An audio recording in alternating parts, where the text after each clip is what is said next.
Keep it locked right here for the best in great R&B and classic soul. We are your number one source for great urban variety programming with the power 1480 97.5 WKND. It's time now to check in on our power weather forecast for this first weekend 2023. Today's power weather forecast: cloudy skies on today, a high today of 45 degrees and a low this evening of 26 degrees. Currently outside our power studios, it is cloudy and 39 degrees. Keep it locked right here for more great R&B and classic soul with the power WKND. We're going to pause for the calls and take a break. We'll be back with more great R&B. You're listening to the power. You know, one of the dirty little secrets of Connecticut having incarcerated people in the surrounding communities. To the Jamal Show, Saturdays at 10 on the power, 1480 97.5 WKND.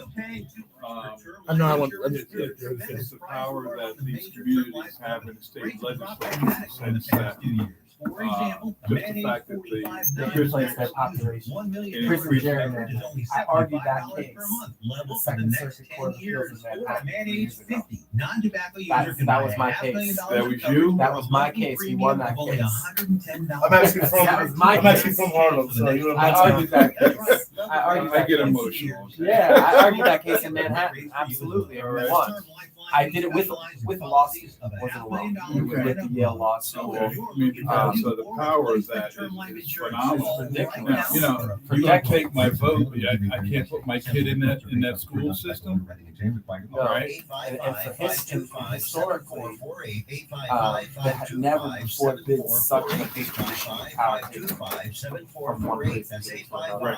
Not since state. And you wonder why these little nothing suburban places have these fantastic school systems. And low taxes. And they're able to stay there and pass wealth on to their kids. Right. And not be forced out of their homes when they get old, or their kids can come back and take the homes. Yeah, it's horrible. Yeah, and this is one of the Suffield, Enfield, Cheshire. That's one where the devil's in the details. We won the lawsuit, right? The legislature then takes it, and they pass it saying, we're going to give the votes back, but we're not going to change any of the funding formulas. Isn't it amazing? Isn't that amazing? So forget about reparations for the decades that they were improperly funding. They're not even going to change the funding now. They're just giving back because they still maintain that power. Exactly. Right now. All right. Yeah. So it's interesting. Well, you got see this, 5 minutes after the song. We had one judge on the panel in Manhattan. I okay. So we got 2 minutes and 20 seconds. Okay. After the song. Probably another song. Okay. Or Mary J. Thank you, my man. It's not nearly as bad as the distribution caused in Ulster County in New York in the 1980s. Oh, said, how did you know that? I said, I might have been up last night studying. And he ended up joining the opinion. Okay. No, it's one of those little things. You got to follow the money. Yeah. And no, he knew, and I found out why he was against us. It's because he had benefited from it himself. So, lawyer, how'd you get so good at motion practice coming out? Well, motions has always been something that I was good with because, well, first of all, I worked with a great attorney for 4 years out of law school. Okay, I knew there was something. Great at writing motions. Okay, I knew there was something because it seems like I looked at your history a little bit. It seemed like you jumped right into like heavy litigating. And I was like, oh, how'd you do that? My mentor was a great civil rights litigator in New Haven. What's his name? Yeah, David Rosen. Okay. Yeah, he's good. He represented the black firefighters in Bridgeport and in New Haven and the black police officers and the black correctional officers during waves of litigation for years. He was great with motions. Did you have any relationship with John Britton in Hartford at all? I only know of him. He's been here. Well, he's called in. He's called in. He's a legend. We're close friends. We have an episode with him. How about John Rose? You familiar with Rose? I think. I know who he is, but I know who he is. He was the second. Yeah, he's also a legend. Second licensed attorney in the state. He's been here several times. In fact, I should have invited him today. His daughter Oh yeah. Oh yeah, Disney. He got married. Disney superstar, Disney. princess. Yeah. This played with Beyonce and Showgirl. Yeah. Dream Girl. Absolute mega superstar, amazing. Yeah. And then what's that one case? The pitiful case of Joe Moniz, attorney Moniz, who basically lost his license while defending, and yet they brought him out of jail to continue the defending of the case in East Haven. Now Moniz, Moniz rather. I'll tell you. Also, the East Haven case. Yeah, there was East okay, Haven. that's all right. So it was interesting. I'm gonna look that up. It was basically suffering from alcoholism and problems there associated thereof. But he won the case I had eventually, the headphones on. but basically lost his license and Bring had the to go theme back song for a couple. You give your opening monologue. I bring that Yeah. down. Okay. Yeah, you've been doing that pretty well. Yeah, you're gonna be able to hear that. Moniz. Yeah. Okay, that's cool. And Yeah, Moniz, I understand. I get you. Joseph. When I hear it on the He podcast, was, it one sounds of the pretty good first these black, days. Partners It's a that good opening. Dayberry and Howard. The other guys, Sean Hannity and all of them have the same thing. You know, Yeah. Yeah. opening, you know. I'm gonna read about it. They have a speaker of the house now. Well, Yes, I did know John Rose because I was We wanted her very theme, close you know. with Tony Hart, who's the mayor of New Haven. yeah. Oh, is he from Harlem? Right. Akeem's from Brooklyn, and he's amazing. He's For her really, not to run you know, again, and, he's one of the best black speakers. I can't She believe was since so Barack well. Obama. Well, And I think when he wasn't seen well by rises, a lot of, like he's really gonna have. she Yeah, rightfully he's gave, just. a chance. Yeah. And then weren't He loyal. takes or You know what's beautiful? Didn't support her when they should. Well, you know you have a black man with no scandals. Like ain't gonna be nothing. There's nothing But going I on think here. we're Like still the very Republicans close. do whatever they We do. sit on a board Yeah, together yeah, for a nonprofit. Yo, and he speaks the truth, brother. You know what I'm saying? Good. He doesn't hold She's it. writing a book. Okay. He said we're waiting for the Republicans to get along with themselves first. He's like, forget about getting along with each other. He said we're waiting for the Republicans to get along with themselves. He's like Tip O'Neill and Ronald Reagan got along. He's like Pelosi and Gingrich got along. He's like, we're just waiting for them to get along. You know what I'm saying? They asked him, will you be helping the Republicans keep Kevin McCarthy? He's like, I wouldn't go and say that. Yeah. The building I You'd live be in, amazed. the building I live in Uh-huh. has connection to those tunnels. Oh. I know that very well Oh. because it's the 366th Street. All right, we can come in. Store. We can come in. Yeah. That's why I We live. should come in It's because it's impressive. 9:59, and we're probably gonna run over. You got a minute and 30 seconds, and Okay. we're at the top of the hour, and you go right in. Okay, all right, You hit it. You're on time. all right. The things I'm gonna hit you on is Song is Backlash. I want you to tackle backlash because I know there's been some because I've asked around. 10. It's time, right? Yeah, we're going in as soon as the song Minute ends. 10 seconds. 10 seconds. You know, it's good enough to get them pardoned and everything like that, but then what do you do once they're out? Because if you throw I'm glad you asked that because he's got a good answer for all that. right, if you throw them in the same environment, you've done nothing. Yeah. You know? There needs to be a lot of change in how that's handled. Now, So, I'm hoping y'all can squeeze in a little bit, come over a little bit more, just so he can reach it to ask you questions. I know it's tight. We're all boosted. I know that doesn't mean nothing, but we're all boosted. you go, oh, we gotta open it up. Oh, Yeah, okay. so you want- I'm sorry. You may have to lean in. Okay. Yeah. No, I'm sorry. Like I- we're at And you don't the- have to be right on the mic. But, Yeah. yeah. Like we're at the counter. I'll bring the level up to catching it up. Yeah. Oh, you'll be at a regular. Yeah, I'm good. I'm watching the needles over there. The phone calls when the last No banging segment. on the table. Yeah, no banging on time. I do that all the time. I'm like, damn it. And if you see me, stop me. Will you? Yeah. We're open here. We Because I challenge won't people stop here. Yeah. If you got something to say, say it. This is the place to say it at. Jump in there, man. Intro music. You're listening to WKND 1480 AM Windsor, Hartford. W248CR 97.5 FM Windsor.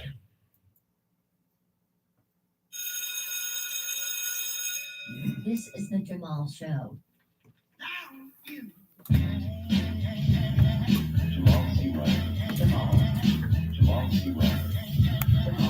Okay. We need to get this show on the road. Happy New Year, my friends. A Happy New Year to you is in order. One of our many made-up holidays. Made up to make us all feel good. Makes us feel like we have a day where we can start over. And that's good. We need that. So I wish you a happy 2023. And also congratulations to you, not just for being here for the 5th season of the Jamal Show, but also congratulations to you for making it into the new year. Unfortunately, not everybody did. Make it into the new year, that is.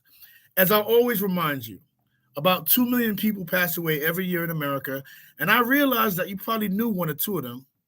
Barbara Walters comes to mind, Pope Benedict, the legendary Pele. My condolences to them all. But if you can hear my voice, I hope you are busy appreciating every second that you have in this life, because it won't last forever.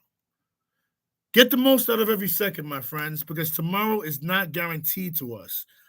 And we see that every day. We witness this every day. Hey, just last week, the world witnessed a 24-year-old man drop dead on a football field. This was a professional athlete at the top of his class, getting paid just under $1 million a year. His name is Damar Hamlin, and lucky him.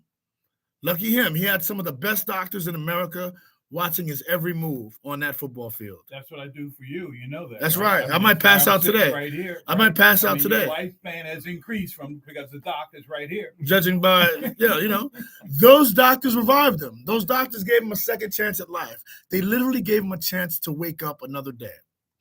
And you know what the best thing about waking up another day is? The best thing about waking up another day is the opportunity to fix something you may have broken. Something important, like a relationship or a promise or a code of honor to yourself. Or maybe you've broken somebody's trust. Or maybe even the law. Every extra day represents an opportunity to turn things around. Another day is not only another chance to pursue happiness, but it's also another chance to correct some mistakes. Now, there's a word for that. It's called redemption. And redemption is a magic word for this broadcast. Today, now, talk about that big time, right? I'm redeeming myself by having Mac here and not at the bar, as usual. Now, dictionary.com suggests several meanings for the word redemption. They say it's an act of redeeming or atoning for a fault or mistake. They say it's like deliverance or rescue, or it can be the paying of a debt like mortgage or bond or a note. And it's clear that all of these definitions apply to my life. Certainly, I haven't lived a perfect life. There are lots of things that I must atone for. And I try to pay back that debt every day with how I interact with others and the things that I do for others. Even this broadcast is an act of redemption. Now, I don't know everybody, but I still would suggest that everybody could use some redemption. Everybody has things they can atone for, some worse than others. Since I know I have my own atonement, I won't judge yours. And I want to tell you something else you may not know, but it may be relevant to you or a family member, so listen close. If you happen to be locked up in one of America's fine correctional institutions, specifically to Connecticut, I speak there can be some benefits to redemption. If you happen to be locked up in a prison for a very long period of time, there could be a benefit to you changing your ways. It's called commutation. Commutation is short for sentence commutation. And you may have never heard of anything called a sentence commutation. Commutation, that's correct. But that's why we at the Jamal Show are here bringing you experts on the matter at hand. So congratulations to us. Today we have with us as a guest, host, attorney Alex Taubes. Alex Taubes is the lead attorney in the state of Connecticut when it comes to sentence commutations. All right. He was one of the ones who lobbied the state to restart their sentence commutation program. And he has really done some amazing things. So before we go to a break, I just want to ask you. Let him say hi to Yeah. Good morning, everybody. Attorney Alex Taubes. I'm sorry I mispronounced your name. I should have asked you that beforehand. I need to ask you, sir, what is a sentence commutation? So the Connecticut Board of Pardons and Paroles has created a policy where individuals who have been incarcerated for more than 10 years and who have many years remaining on their sentence can get their time cut. Cut meaning eliminated or reduced. Is this a move of mercy or by right? Is this mercy or is this a right? It's a complete unfettered act of grace and mercy. And no, they're not released to the street. They are sent to a halfway house. And that does what? Or they have a couple more years to go. Okay. And the halfway house is intended to help possibly reintegrate them into society, although we know that what really does that is their families. Oh, okay. All right. All right, so we're gonna get to all this. I want you to hold your questions. What we're gonna do is we're gonna reserve the whole second segment for this. So I'm gonna get the start of the show out the way. We're gonna continue this conversation with Attorney Alex Taubes right after our break, and we're gonna go through the whole second segment in discussion on this subject. But really quickly, I do have to officially get the show intro out of the way. Okay. Welcome to Saturday, my friends, the very next day of your life. This is the Jamal Show, the place to get intelligent, live and on your favorite podcasting network. My name is Jamal. I refuse to hate Jews, but I am an information junkie from Harlem, and I'm passing the fruits of my illness on to you. Then you can pass it on to your loved ones, and at the end, everyone will be smarter and also single for life. As for me, I'm your listener guide, mostly along for the ride, coming straight through the Hartford studios of WKND, and I'm doing that live, just like Elvis Presley and Tupac. On this day, the revolution will be televised on Facebook and YouTube. I don't know if Twitter will be around tomorrow, so we'll just stick with those. Greetings to everybody in the studio. Hello to the Archbishop. Hello to my co-host and good friend, Dr. Alfonso Matt. Hello, Happy New Year. Who amazingly does not have a drink in his hand at this time.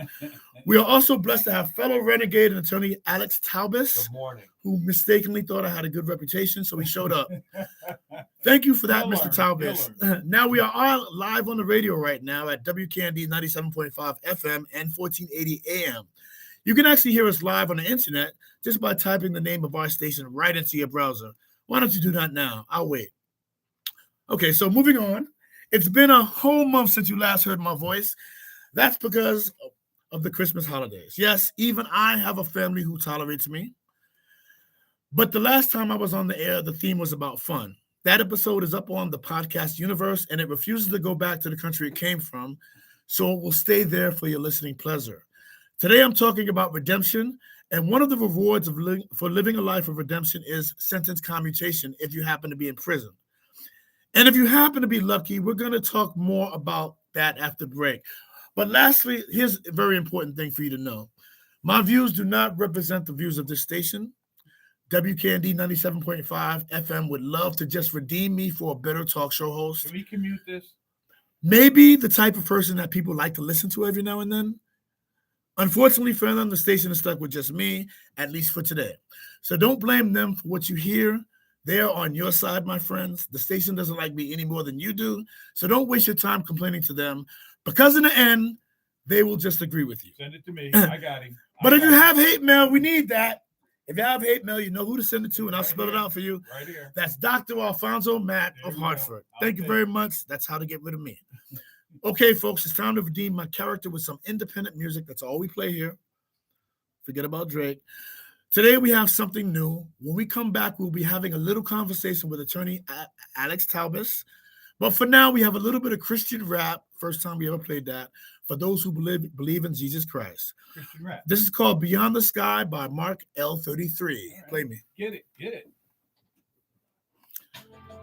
All right, we come back, we're going to start hitting you with questions, and we're going to have a real conversation. I'm looking forward to it. You might want to get some more. I'll bring you some more. That was a good end. Right. You sound great up here. Thank you. We're going to be friends. But Awesome. move it. Yeah, keep it going.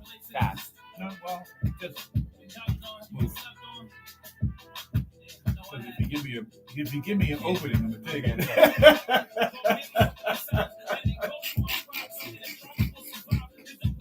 Don't give me an opening.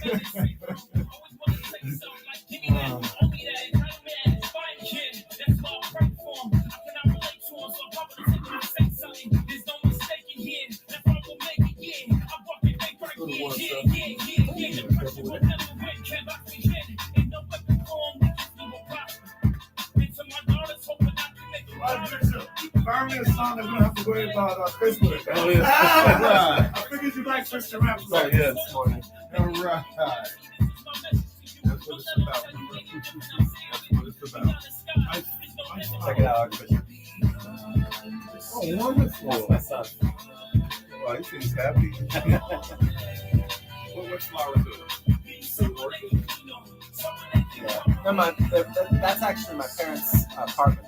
Oh, okay. Did you get They it? moved to New Haven from Madison. close to him. I love New Haven. It's so beautiful, man. It must have been great to go to Yale. It's so aesthetically.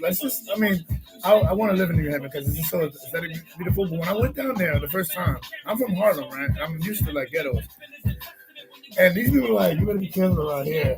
You know, people just drop dead around here. Fentanyl. This place is careful. And I was outside your office. I see there's a lot of mentally ill people there. It seems like the city needs to be doing more. And it's funny because the mayor walked right next to me. Eichmann, I think his name is. Tall. Elliker. Yeah, he walked right by me. And it wasn't even like, you would think that they have a lot of like security and stuff. Well, the paradox of a city like New Haven is the more you do to help, the more people will come. Yeah, that's yeah. the only place that is help. Right. So, like California is a warm place. That's why they have so many homeless. So people will come. So it's like you help not because it's going to get rid of the problem. You help because the people need help. Right. There you go. Commercial break, right? Yep. It should be me. It should be me talking. Coming up just a second. All right, come on. You know, you really have to believe in what you're doing in life in order to better get through it.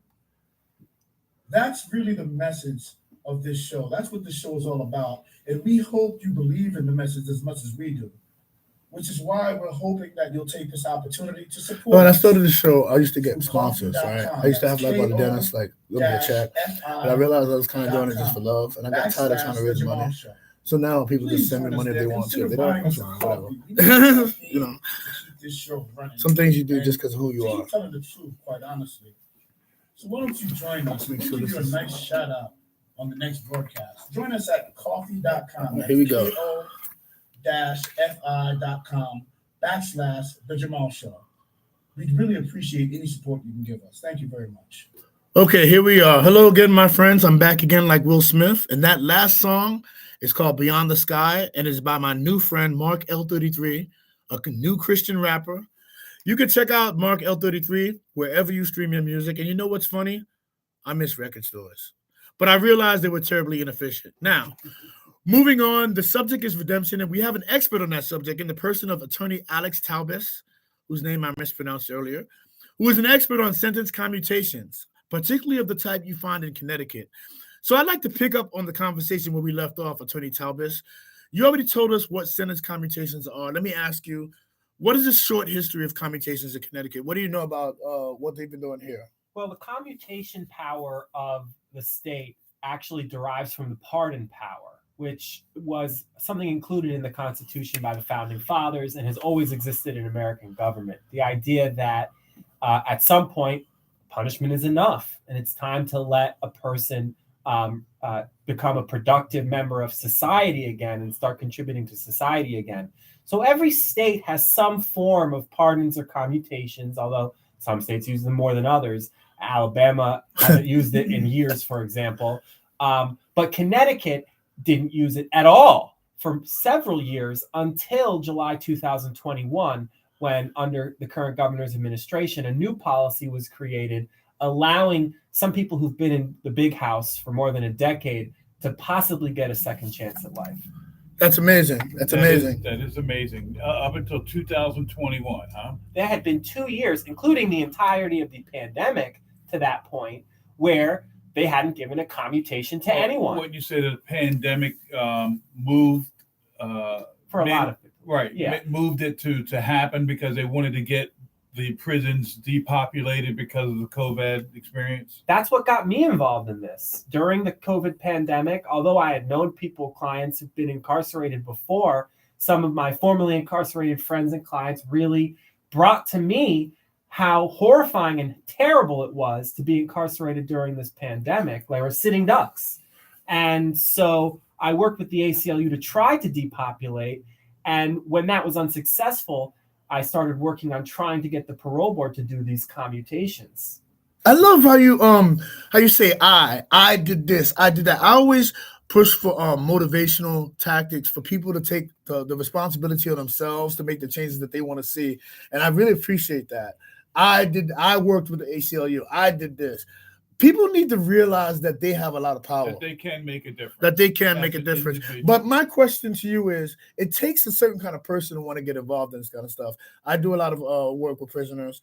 And I realize It takes a lawyer. You know, if you have a law degree, in my opinion, Mhm. you can't turn a blind eye to what's going on in prisons. We all went to law school and learned about why you go to jail and how to get out of jail and all of that. So you got to be involved if you're a lawyer. And I think more lawyers should be doing commutations. All lawyers should be involved in commutations. You just keep one on the bench. Wow, right? man.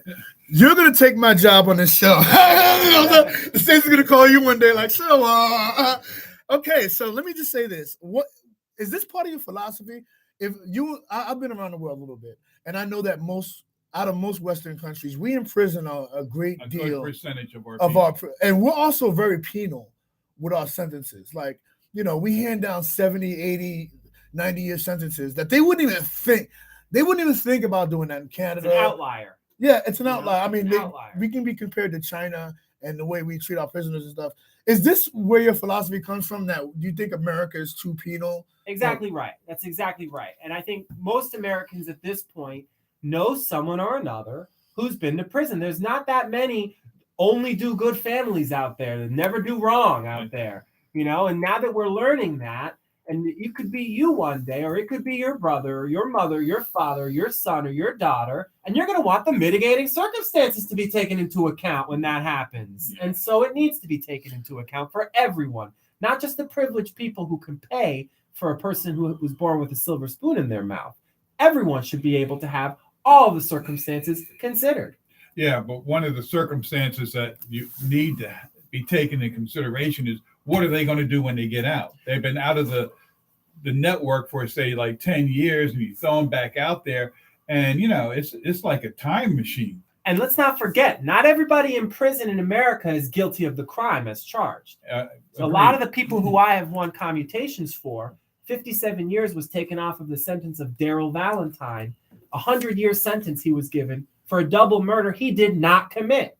Now, in my opinion, you just throw a person who you've put in prison for 30 years onto the street, penniless, right, with nothing. Nothing. What do you expect for him to do? And the state of Connecticut knows he's innocent.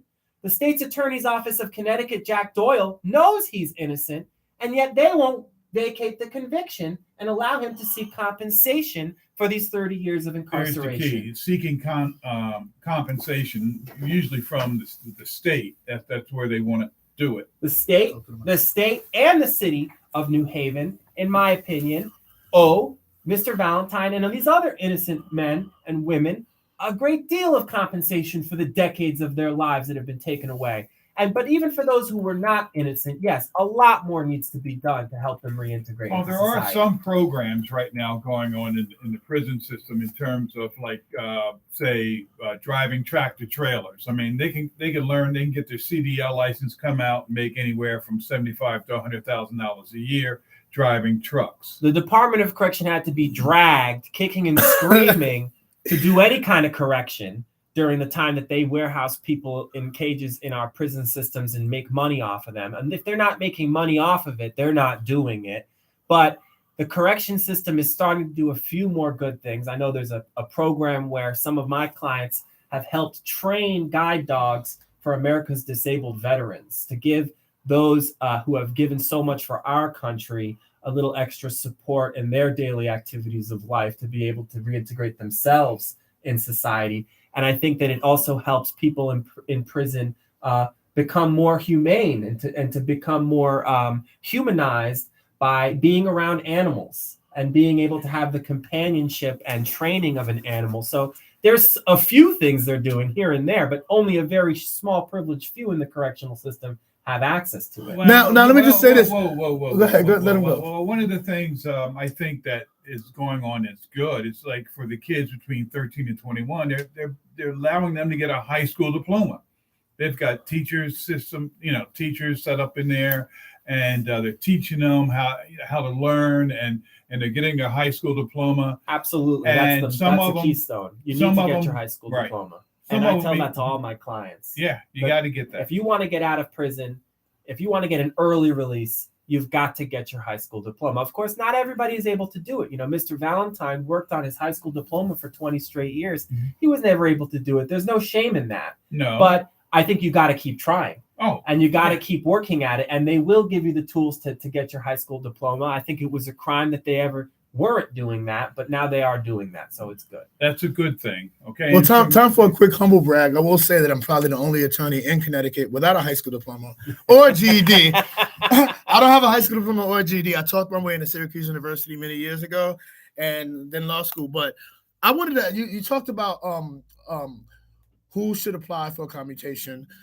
How hard is it to get one of these things? Well, how do you start? First off, Well, first of all, it's only for people who've been in jail more than 10 years. Okay. But second of all, you can't be applying for a commutation if you're racking up all these tickets while you're in prison for making pruno or. You know what's interesting though? Like tickets are amazingly easy to get. That's true. I thought that tickets were only for people that violently attack COs and stuff. No, they give them out for things. Politically, it's very, very easy in prison to violate a rule, right? And it is very difficult to go a long time without violating the rules. Right. But the easiest path to getting one of these reliefs is to find a way not to. Okay. And to stay out of any kind of trouble. Anticipate trouble. That's the first thing. The second thing is what the doctor already told us. Get your GED and get working on a college degree. The first person I got out of prison on a long sentence got himself 2 college degrees while he was incarcerated. And now he's working for me as a paralegal. All right. Working on his application for law school, taking the LSAT on February 1st. So that speaks to something that Dr. Mack spoke to earlier, like what happens afterwards.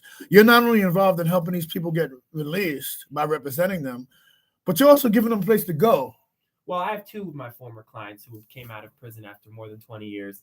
We got more than 7 years off their sentences, and now they're working for me. How's that going? And they're doing excellent. That's fine. That's great. One is a fellow at Yale Law School, like I said, preparing to apply to law school. The other is going to be is looking at law school and also pursuing his artistic career. He was actually, his art while he was in prison was exhibited in fine art exhibitions of prisoners' art, and I can't say enough about Matty. He's a really great guy. But they're both doing very, very well. And then, I try to maintain relationships with others who I've worked with and try to connect them to resources. But I have to say, from what I hear from them and from what I know, it's very, very difficult. And there's so much more that the state could do just to get out of its own way, let alone help. In terms of what? Well, first of all, I believe, and that's just me, the number one thing is family. That if you have a strong, supportive family that's there and has the resources to help, I don't understand why these halfway houses keep the family from being able to visit, don't allow them to visit their families. And then when there is a bed, a safe room in a safe house with a person who has no criminal record ready in a community where they have a job and everything for them, why they don't let them go there, instead force them to stay in the halfway house. And so these are the kinds of things that I'm trying to work out with our current commissioner of Department of Correction in Hartford. Now, let me ask you a question really quickly. No good deeds. We're Americans, right? So we know the truth. No good deeds go unpunished to a certain degree. So I know in a rich state like Connecticut that there's backlash. There's got to be backlash. There's got to be people that say these people are horrible. This person, he's a murderer. Why are you going around using your talented brain to go and help these people instead of the innocents? I know you get backlash, people that don't like you, people that try to discourage you from running or doing whatever you want to do. How do you deal with this? What kind of backlash do you get? Well, I actually don't really care what anybody else thinks, really. What I care about is what's right or wrong, like the way my mother and father taught me. Certainly people are going to have their own opinions, and everyone's entitled to their own opinions. But, everybody hates a lawyer until they need one, or until their family needs one, or until they find someone who they like who needs one. So I think, and a lot of my clients who are guilty of crimes, they were either very young, they were children when this happened, children who were never given a chance at a safe home or a safe upbringing, or they were under the influence of drugs, which we know is something that can be addressed and can be successfully addressed. And we know that there's also just a lot of people for whom it was a heat of the moment. And that was only one time that it would ever happen. And, frankly, everybody is entitled to a lawyer and everybody is entitled to a voice.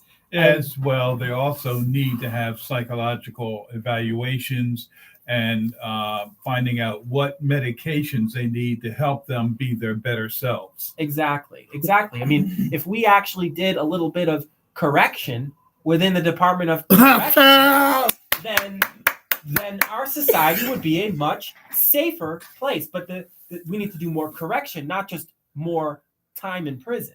Well, I got to speak up for him. All right. I see. I have to speak up.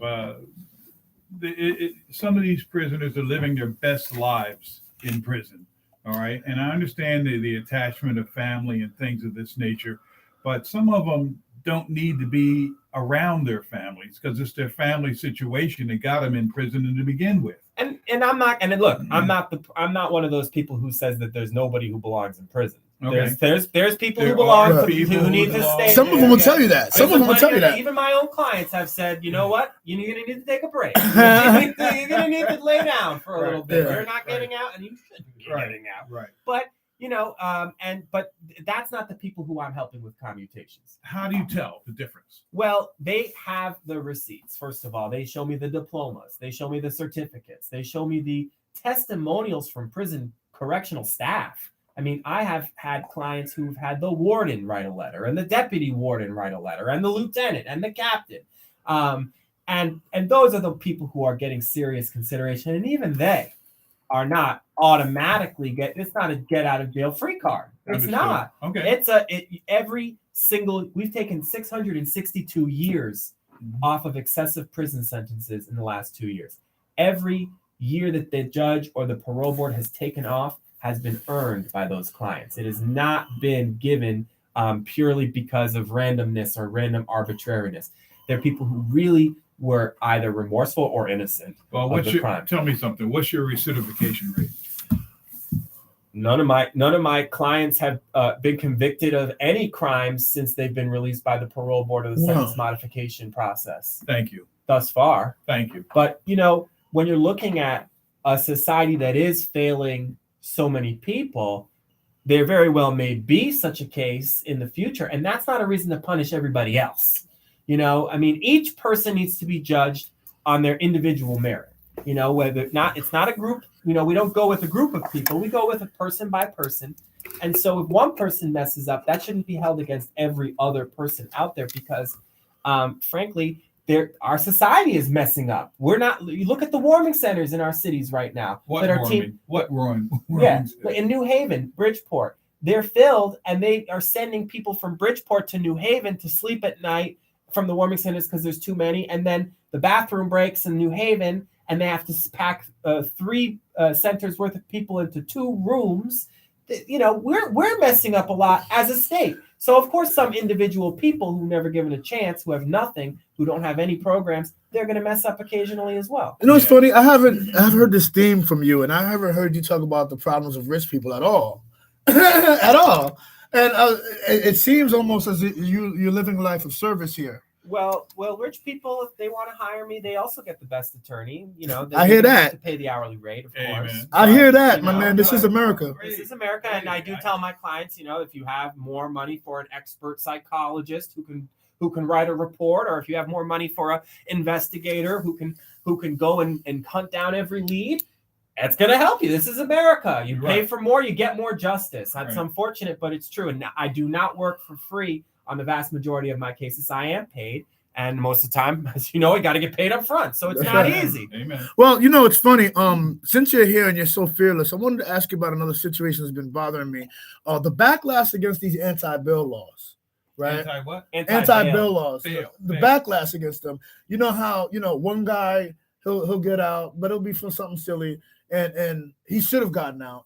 But then he might be the guy that does something bad again or whatever. And everyone jumps on him and says, well, this is why we need bail. This is why we need. Well, let's not forget that the prison system and the parole board have their frequent flyer program. Right. They have their loyalty customer program where they actually like to let out some people who they know will be coming back because they're not losing out on the business. They're actually a lot harder on the people who they know will never be coming back because, hey, they're going to lose out on that business. So, Oh, man, I got a hard time with that. That's a statement I got to... hit me, man. No. What's up? No. He's a little bit more conservative than I am. I just can't believe that. Go ahead. Well, I just think that certain people, it seems to me, I shake my head. I wonder how he got out when one of my clients who did so much more and who's so much more deserving did not. And I just think sometimes they know, hey, he's coming back anyway. We're going to have his business. But that being said, with bail, you have to keep in mind, bail is one of the most clear expressions of money is justice. If you have money, Sam Bankman-Fried, who's a few years younger than me, out of Stanford, he paid a $250 million bail. Right, he paid it, and he's out. Yeah. Whereas I know of people sitting in the New Haven County Jail or the Hartford County Jail on a $2,000 bail or a $20,000 bail, and they can't pay it. So, Mr. Bankman-Fried stole $8 billion. I know there's people in the Hartford jail and in the New Haven jail who stole under $200. So you do the math about bail. But of course, the press and the media loves to exploit anything that they can to hurt people of color and make people of color and enforce media stereotypes and make people seem dangerous and say we need to lock people up, we need to deny people bail and put them in jail. But if you look at the statistics, crime is down. The people out who are not out on bail are not committing crimes by and large. Crime is not only down in most places. Where it's up, it's usually in red states. That's first of all. Second of all, if you look at history, violence is actually down more now than any time in history. It's there's a violent culture. It's America, a lot of guns or what have you. Let me ask you, do you see any I want to ask you about racial disparities you may see in the state of Connecticut when you're dealing with these cases. Do you find that a lot of the people that you're commuting are black, or what's the deal there? Any differences? Absolutely. Connecticut is a very racially disparate state. If you're, it's the majority of the people who are incarcerated or who are getting commutations or who are innocent are people of color, even though they're a small minority in the state of Connecticut. So it's clearly an unjust system and a racist system. Unfortunately, we can't really talk about that in an individual case, because in the individual case, there was a crime here or there was an alleged crime here. And we don't, the race card is not available to be played. It's about that individual person. But if you take a step back and you look at it, yes, almost all of my clients who are seeking these sentence modifications or commutations are people of color, Black people, Hispanic people. But I do also believe I have been in court with white clients where I've felt like, when you're playing video games, you can take the video game from the hard mode to the easy mode. Yeah. Sometimes I feel like the degree of difficulty has been shifted down 2 steps all of a sudden. Judge starts talking to me, calling me by my first name. All of a sudden, you know what I'm saying? State's attorney's taking a nap. State's attorney's taking a nap. He's not objecting so hard. He's all of a sudden the prosecutor believes in redemption. No, this is a new one. I never experienced this before in Bridgeport. But maybe it had something to do with the last name of my defendant. Now, guys, wait a minute. Go ahead. I don't you think, in your experience, that there's a definite tie-in between increased incarceration and the decrease in mental health services in the state? I'm so glad you brought that up, because my experience has been that the prisons are where we deal with mental health in America. That's directly from the fact that America doesn't want to spend money on healthcare. And it's also how we make people with mental health conditions worse, because the vast majority of them are suffering from trauma-related mental health problems, and we send them to prison where we put them in situations where they are traumatized and re-traumatized, whether it's from the abuse by the staff, failure to protect from other people who have mental health conditions by the staff, the use of restraints, the use of solitary confinement for extended periods of time. Wait. Well, Connecticut has changed its. There's been a lot of changes in the prison system in terms of solitary confinement. There's been a lot of changes in terms of the increased services for satisfying mental needs in prison. Some people are living their best lives in prison. Some people are, but it's not enough, not nearly enough. I agree with that. And the people who need it the most, people who need the most help, are often getting the most harm inflicted on them. And it's not intentional by the people working there. There are a lot of great people working in the Department of Correction. I represent correctional officers oftentimes who have issues with the administration, who are great officers who do their best to help the staff, other staff, and the people who they have in custody.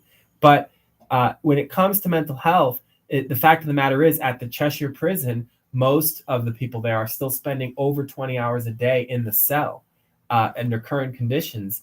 And that has been proven under psychological studies to be harmful to their welfare and to their long-term You're still well-being. fighting COVID in the prison system. Let's be frank about that. And that's like almost number one right now, because a lot of them will still deny the vaccine. They still have the right to say, no, I don't want the vaccine. So now they go ahead and they catch COVID, and you've got the workers. A lot of the staff denied the vaccine too. Yeah, right. But I'll say this: when it comes to fighting COVID, I mean, I think that we found ways to adapt over time. Right. DOC has to do the same. So I'll give you an example: funeral visits. Prior to COVID, when a close family member, a son, a daughter, a mother, a father, a brother, a sister died, a prisoner would be entitled to make an in-person visit to the funeral. Short visit, if necessary, it would be with no other people at the funeral home. Funeral homes were equipped to do this. Since COVID, they have completely suspended that. In my opinion, now it's been 2 years of COVID. We're entering the fourth year. It's time to bring back in-person funeral visits, Commissioner Quiros. You need to allow people to grieve and mourn. It's important for their mental health. It's important for their family connections and for their reintegration into society. So it's an issue that I've pushed the commissioner on and the DOC on. You can't have it both ways. You know, they want COVID to be over in terms of the oversight. Oh yeah, The ACLU monitoring. Well, the first thing you have to have is increased number of personnel. I'm with that. DOC is having problems attracting personnel, just like everybody, just like the state police, just like the city of Hartford Police Department, because in order to do these things, you have to have the people. Well, the DOC has also got a problem of being a white old boys club that discriminates against Black and women correctional officers and brass in terms of promotions, in terms of training, in terms of work conditions. Muslim correctional officers have complained about hate crimes by white correctional officers, vandalism by white correctional officers, completely unchecked by the department. I can understand why young people who believe in diversity, who believe in equality, not wanting to work in the Connecticut DOC right now, because the Commissioner Quiros is not doing enough to clean up his ranks, to increase the professionalism of his staff, and to make it a place where people actually want to work and contribute to our state. Correctional officer, by the way, is a better job than being a police officer or firefighter. By far. You're not running into a burning building. You're not pulling someone over where you don't know if they have a gun. Everything is locked. And, you know, on third shift, plenty of people are getting some sleep, let me tell you. Yeah, but you're unarmed. Let me tell you something I'm happy about with the state of Connecticut, because I'm originally from New York. And one of the things that I noticed about Connecticut, where it's a lot more liberal than New York, is in its pardon process.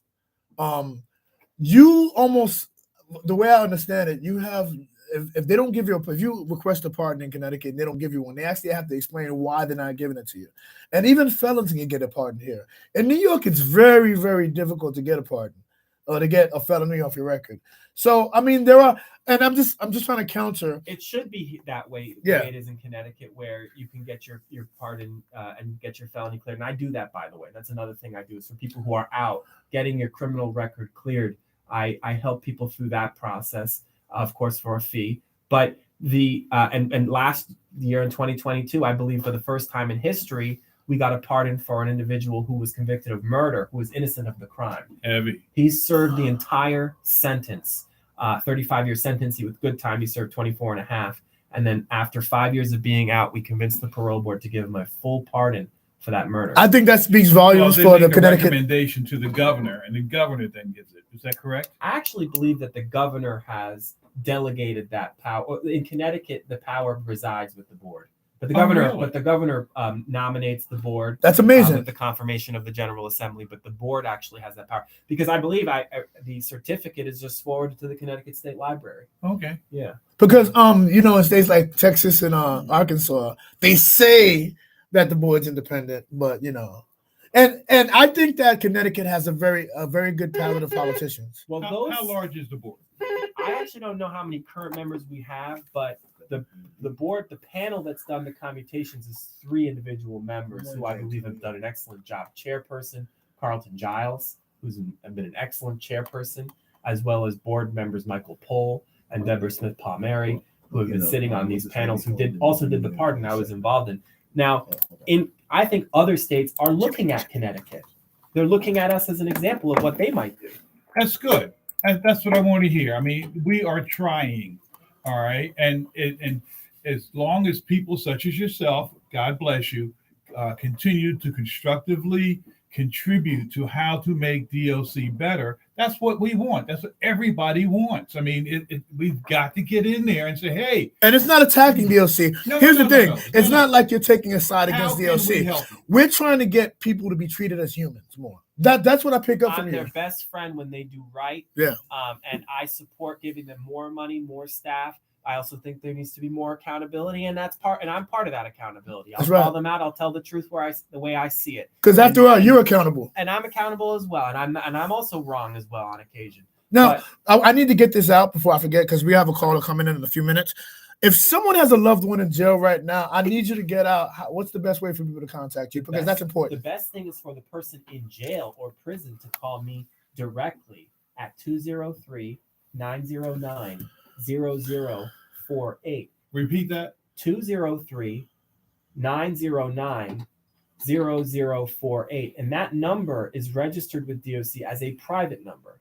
So when a person in prison or jail calls me on that number, even from their own phone in jail, the prison tablet, it is not recorded or monitored by state officials. That's important. Now, this is really important as well. Don't talk about your case while you're on the phone with your mother, right, or your girlfriend. Talk about it with me. And yeah, exactly. And don't have them call me while you're on the phone with your girlfriend, or they can listen to her. And you could get in trouble for that. They call it interfering with safety and security. Oh yeah, that's right. Someone did that to me, and my boss was like, "Yo, you got to be very careful about that." Sounds really bad, but all they did was call me. But anyway, one more thing I want to get out for his benefit, just in case he runs again. That you are interested in politics. You have made runs before. Or on election day. That's right. And you know what they say about Tuesdays? If it's Tuesday, someone's voting somewhere. Anyway, I was near your office on Thursday, and the mayor of New Haven walked right past me. And I heard recently that you shook the hand of the governor Lamont. I did. You know, thank him for the Board of Pardon and Paroles and what they've done. I shook his hand and thanked him for it. You know, we have our differences, but he's a friend to this cause. Progress needs to be acknowledged, and he's made progress. And I He's made progress. Exactly. So we are giving some kudos to Governor Lamont, who I actually happen to like. I think he's kind of progressive. So really quickly, we're going to take a break for some music, of course. And after that, we're going to talk to my good friend Jimmy a little bit. He's going to do his bi-weekly book review, and he's got a book for us to read. Hopefully, our new friend and guest host, attorney Alex Talbot, will stay with us as well and join in the conversation. Will you do that, buddy? Just a couple more minutes? Absolutely. All right. So stay with us, and until then, please enjoy the music. This is Spanish Harlem by Seeds of Labor. Get right into it. Great session. You sound great on it. If you want to use the bathroom, go ahead. Okay. Some more water, go ahead. You need to be here. Oh, yeah, I love it. You need to come back here more. Yeah. We're going to bring it back. You will be surprised. I bet you're going to be. And if you can't make it back, we'll have you call it. Yeah, or whatever. I'll come back. But you need. This is for you and one of your friends. Just a little memento. Sticker. You need to be. You have an app. He's heavily involved in a lot of politics too. No. He's good friends with John Rose and John Brady. Yeah. He introduced me to both of them. John Rose has been here about 5 times. I just learned how to do something on my app. Yeah, not doing technology though. No, this is 319. You want to go right into the Vienna commercial? No, do the Vienna after the show, because Jimmy's a talker, and we're going to be pushing the time, and I don't want to waste it with that. We'll put that out. He's not calling through his computer. He's actually on okay, all right. I said open podcast, and then I just put in Jamal. You're going to be on this. He's going to get the link after I leave. Yeah, well, That's how I can find it. Yeah. On the Apple Podcast. Oh, yeah, it's on the show's on every podcast network. Here it is. Yeah. You got it? It's on every podcast network. Okay, Yeah. Good. All right. Some people know how to use their phones. I'm great with it. Some people know how to use it. They didn't just learn that. Many years of computer camp at Fairfield University. I got it yesterday. He's been on this show for 2 years. And you just figured out we're on Apple. It's also on Spotify. Oh, we're everywhere. Yeah, we're everywhere. They pick you up pretty quickly. And if you ever want to run again or something, this is your area. Come announce. If you have something strong you want to push, I need voices. You know what I'm saying? Well, I might want to do some during the legislative session. There's some bills that you want to pass, especially the increasing the juvenile parole to 18 to 21. I'm a news junkie. I don't watch any nonfiction at all. All I watch is I'm just a news junkie. I can't NPR, everything. I read a lot of the news as well. Yeah, so. And I've had a unique life myself. I passed 3 bars of weed in the States. I had to fight to get my license for 14 years because of marijuana arrest. Yeah. And then I came out here. There's a guy out here from Yale jail. Yeah, Dwayne. Yeah, I know Dwayne. I ran into Dwayne. Dwayne was 1 year behind me at Yale Law School. My situation was like his, except that I had 23 arrests. All misdemeanors though. All for like being targeted in projects. I grew up in projects. I didn't know my mother had money when I was growing up, but as I grew up, I'm the son of a doctor and a judge, so that's how you know me. Because I'd be in jail because of that. You know what I'm saying? So that's why I'm all about redemption. Anyway, this guy coming on is a good friend of mine. He's funny.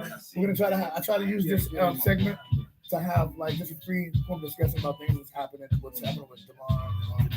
So, and I love your input on that. So just break in whenever you feel like it, or whatever. Okay, so the first lesson of being on the radio is to be prepared before the music stops. Because if you're not, then you end up like me. Hello, that was Spanish Harlem by Teaser Labor. You can find that on any of your streaming devices. This is the third segment. It's usually the segment when we run out of time, and that is also the case today. But we have a caller in, and most of you guys know Jimmy. You know, Jimmy and I have known each other for about 30 years. I used to say 25 years, but what the hell? You know me now. So why lie about my age at this stage? Anyway, this guy and I go way back to Syracuse University, where we met as students, and we became tight. What's his name? Jimmy. Now, some of you listen to the show, you know Jimmy, because like I said, you listen to the show. But I got to school Attorney Talbot's now on who Jimmy is. Jimmy is a special kind of person, if you know what I mean. The kind of guy you never can forget, even if you want to. And he reads a lot of books. Sometimes, every now and then, Jimmy tells his friends about the books he reads. And damn it, he makes us want to read those books too.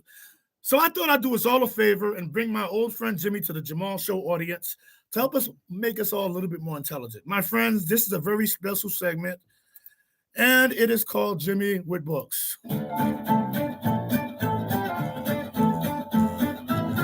Jimmy, are you there? Jimmy, are you there?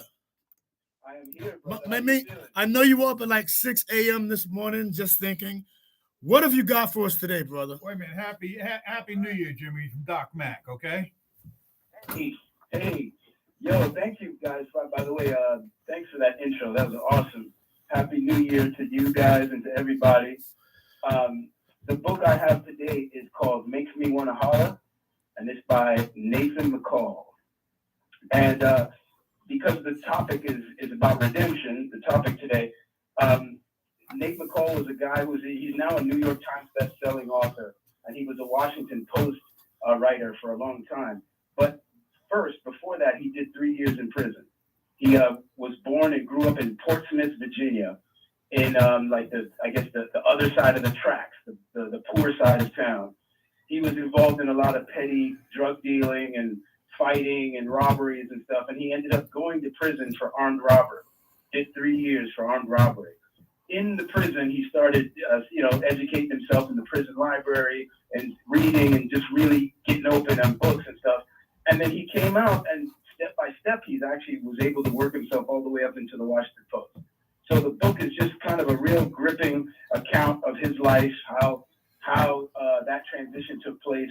And what's most interesting to me is when it finishes, when the book ends, it doesn't really give you a solution because he doesn't really know what the solution is. He just talks about his individual life's journey from a life of crime, from incarceration into, the annals of power, if you will. Would you? And that's it. He just leaves it at that. So now, really interesting read. Would you say this is a book about oppression or a book about overcoming oppression? I would say this is definitely a book about overcoming oppression. Of one man overcoming oppression. And what he lets you know, what he makes really clear is that he's like what my brother would call the super Negro. He's one of the black guys who was able to overcome so much different stuff to get where he is, which is not typical. You know, the typical. No, not everybody can do typically, that. we don't overcome all these obstacles. So he's a special case. And how does he do that, man? I mean, does he tell you how he did it? I mean, was it a mindset? Were there people helping him? Is this what the book's about? Yeah, prison sat him down for a minute. Prison sat him down and gave him some time to think. And the way he did it was Say that again? In the prison. And then reading would open his mind to more reading, and open his mind to more reading. And then there were people along the way, like editors that decided to give him a chance. I picked it because of when we were talking about the topic of this show, you had a guest on that is all about giving people another chance. So it was people like that, people who gave him a chance, people who believed in him when they didn't have to, and when his background would seem to show them that they shouldn't, they gave him a chance anyway. So how he did it was because of outside people giving him a shot. Well, we like to give people second chances. And, you know, age brings wisdom as well. You have to live through it to know about it. And sometimes just having the experience of messing up and being at the bottom can give you the strength to make it back up. Yep. And if you read his post articles, they really reflect that. He writes from that perspective. So what does he write about in the Washington Post? What does he write? Yeah, like what does he cover? He used to write opinion columns. This was a long time ago. I don't even think he's with the Post anymore. But he used to write opinion columns. He was like a guy like Charles Blow is for the New York Times. Okay. And he would write the opinionated columns that come from the perspective of the underclass, you know, the downtrodden. And that perspective you don't hear so much in highbrow newsprints like the Post and the New York Times and so on. So Jimmy, I think I told you this before. I didn't want to mention the name of the book before you said it, just in case you changed it. But this book is close to my heart. My mother bought me this book when I graduated college, and she got me an autographed copy of it. So last night, I actually looked up Nathan McCall. He is still alive, but he was a pretty powerful writer. And you named the right guy to compare him to, Charles Blow, who I'm a huge fan of, who's a great writer. All his columns are very great. So I appreciate this book. When did you come across this book? Was it years ago like I did, or was it recently? I came across it years ago. I don't know what made me get it, but there was a point in my life where I just read a lot of biography. I still do. And I just came across it back then. And it was like, because I had recognized his name from the Post. I'm like, okay, let me see what's up with this guy. And I think if I'm not mistaken, I was just refreshing myself the other night on him. I think he's working on a thing about George Floyd. Oh, that's dope. The America that killed George Floyd. That's great. That's great. We have a few minutes left, and I know you're a huge football fan, and you really gave me some really deep thoughts the other day that I want you to read on air about this Damar Hamlin situation. Jimmy, you're the biggest football fan that I know. Why don't you let your kids play football anymore? I had my kids in Little League football this last season, and I would go to practice with them. And now seeing it from the field level, it's so violent.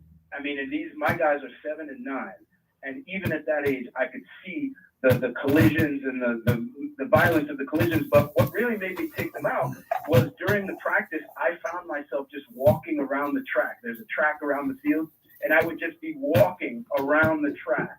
And with my fist balled up inside my pockets, and like my hands would be clammy and sweaty, and I'm just looking at my kid the whole time, and I'm so nervous. Like, why? There's got to be something wrong with this. If you're a parent and you're on the sideline and you're so nervous because you see what can happen. Yeah. You see it happen on TV, but if you see it live, there's no way to really. Jimmy, it's like they say, football. They say is a contact sport, and I say that's wrong. It's a collision sport. Right.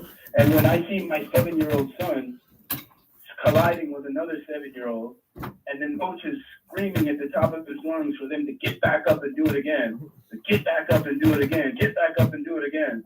And he's measuring himself by how much damage he can inflict on another child. I'm like, out of there. And then the coach keeps calling me because my kid is good. So the coach keeps calling me like, hey, you going to bring him back? You going to bring him back? I'm like, no. Like you mentioned to me the other day that you won't even buy your child cleats anymore. You won't take them to the football games anymore. You're not going to participate in that. And you made another point too that I really want to highlight. You said, you see how Damar Hamlin had the best doctors in the world run to his side? He said, Jimmy asked me this the other day on the phone. He said, how many high school kids have that?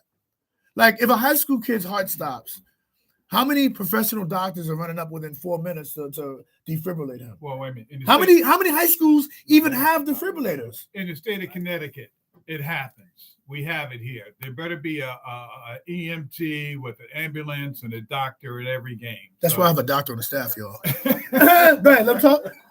This is what they have at your average high school. There's a student. There's a sports medicine student, some kid who's in college studying sports medicine, standing there with a bunch of Band-Aids and a defibrillator. That's it. What Hamlin had was there was a team of doctors that resuscitated him on the field. He's talking right now. He got up and they removed the breathing tube and he's talking. And it's basically this simple. If those people hadn't been right on him in 4 minutes, his brain would have stopped longer and he would have probably had significant neurological damage. So had this happened to a kid in high school, they would have probably died or had some significant damage. And then with my kids on Little League, there's not even an ambulance. There's not even a doctor. It's just the parents. So if that had happened on a Little League field, the kid would have died. If it happened on a high school field, the kid would have died. Look it up in Connecticut. There's probably, other than private schools, there's probably no ambulance on the side of a high school football team. In high school here in Connecticut, there is both public and private. But I agree with you on the Little League things. It's the parents who rush them to the hospital. And by the time the parent got up out of the stands and got down there, it would have been more than 4 minutes. The kid would have been brain dead for more than 4 minutes. So you do the math.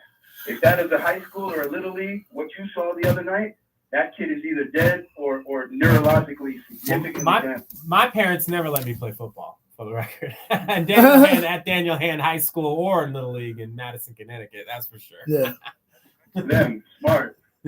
Well, I just want to get one more thing out that we spoke about this week, and it's going to be short.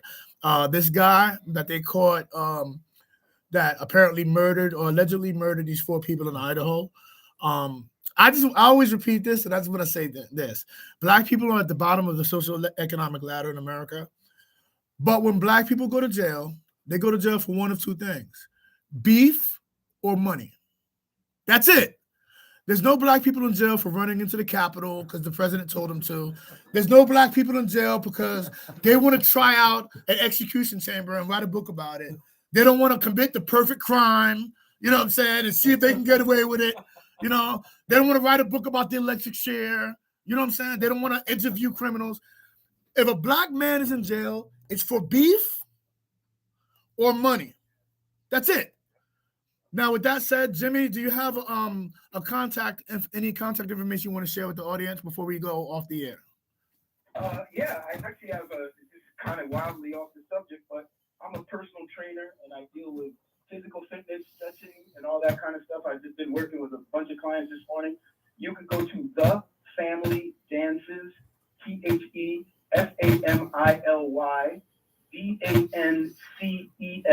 thefamilydances.com. All right. Check me and my family out. And yeah, one of these days we'll do a thing on size and so on, and we'll get more into it. I'm sure I'll be listening to you talk later on today, Jimmy. You have a great day. I'll talk to you later.